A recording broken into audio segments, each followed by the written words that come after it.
So yan guys, meron tayong Gilio Comongo. Yan, ang unit natin. Hindi ito po ito maandar guys. Yan. So pakita ko sa inyo kung bakit hindi ito maandar ang ating unit na Gilio Comongo. Yan. So try natin yun yan guys. Yan. Try natin pa under yan guys. Yan, naka-on na. So try ko nang ipa-start yan guys. Ayaw talagang maandar guys. So may sabihin meron talang problema ito guys. Oh. Ayan. Kahit anong gawin ko dyan guys. Oh. Ito talaga mandar. Ayan. Start ko na yan guys. Pinit ko dyan. Oh. May lumalabas na stop vehicle contact service sabi niya. May kasabang BSG guys. Ayan. So linigay ko na dyan guys. Hindi talaga mandar yung unit natin na Gilio Comongo. So ayan. Natin yung mga battery niya. Ayan guys, so kailangan natin i-scan to guys para malaman natin kung ano yung saan naging problema yun. Oh. Meron yung service yan guys na kalahati para may costume man. Ibig sabihin may problema din guys internal parts. So dito natin malalaman guys kung anong problema niya ating Gilio Comongo. Ayan, meron tayong nabasa. So U300616, ayan, so low voltage. Ayan, so yan ang nabasa natin. Ito sa steering. Ayan guys. So yun ang isa sa mga problema natin ng ating unit. Ayan. So before natin ko yan guys, tanggalin natin muna yung positive negative. Ayan, dito sa kabila. So tatanggalin natin yung DC-DC guys. Ayan o. Ayan, tatanggalin natin yan guys. So may problema ito guys, may internal problem ito guys. So ayan. So fast forward na tayo para paspas ang ating trabaho. Ano? Para napalikwiliga pa guys. Ito na, backpass na tayo guys, yung DC-DC. Ito yung naging problema guys. Kailangan tatanggalin yan. Yan. Ayan na. Tanggal na guys. Ayan. So pati yung sa bracket nya guys na pininin sakit yan yan. So tapos na, okay na. So ganun lang po kabisig ang pagtanggal natin ng DC-DC. Yan. So, meron man tayong bago dyan guys. Kapalitan natin yan guys. Ito, bago na yan guys.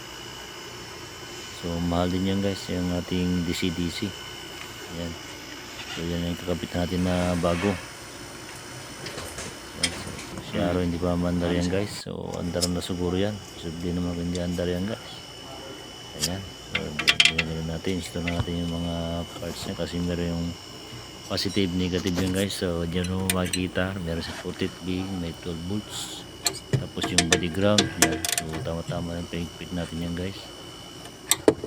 Ayan, okay na, tama-tama yung pagpit natin para hindi masira guys. Ayan, na-install ko na. So, ito na yung daan mo sir, DC guys, na DC-DC.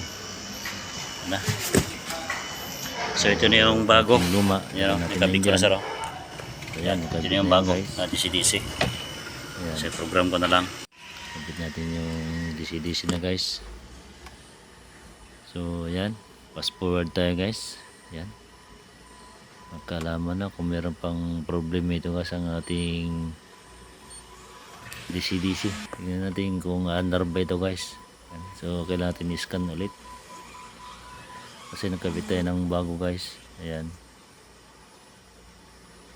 ito sa VX11 VX11 Comongo. Ayan, okay natin yan. So mga basic naman ito guys kasi basta meron tayong scanner naman. So mas madali guys matutumbok yung ano yung problema guys. Yan, so bago na yan guys. So ibig sabihin okay na, wala na yung DC-DC guys. So na code, ibig sabihin okay na guys, may isang code lang yan, puro sa steering naman yan, wala mang kinalaman na sa pag-andar yan guys. So basic modes na yan guys. So yan guys, kailangan natin i-program guys yung bago yan, kailangan natin i-execute lahat yan guys para mag-communicate lahat ang kanyang mga system guys, kasi hybrid ito guys ang ating unit na Gilio Comongo. So fast forward, ginapos forward ko na yan guys kasi matagal talaga yan guys pag program tayo sa ating DC-DC. So ganito lang yung sensitive ang ating unit na Gilio Cabango. Ayan, so kailangan mo talaga i-register lahat ng kanyang requirements para sigurado tayo na yun talaga yung malalagay na yan guys, para ma-register na siya. Ayan, so matatagal talaga, so fast forward tayo guys para mas madali. Kasi mahaba kasi yung video ito guys, basta mag-program tayo. So yan, pang mabilisan yan guys. Yan, so ganun lang po ka-busy guys. So dahil na naman yan guys pag meron ka ng mga code na ilalagay yan guys. Yan. So ganun lang po ka-basic. Yan. So dito natin malalaman guys kung talaga under ba ating unit o hindi. Yan. So last na guys ating configuration niya. So magkaalaman na tayo nito guys kung ma-under ba itong unit natin na Gilio Cabango. Yan. So 2, 1. Yan. So naging successful naman guys. Okay na. Ayan.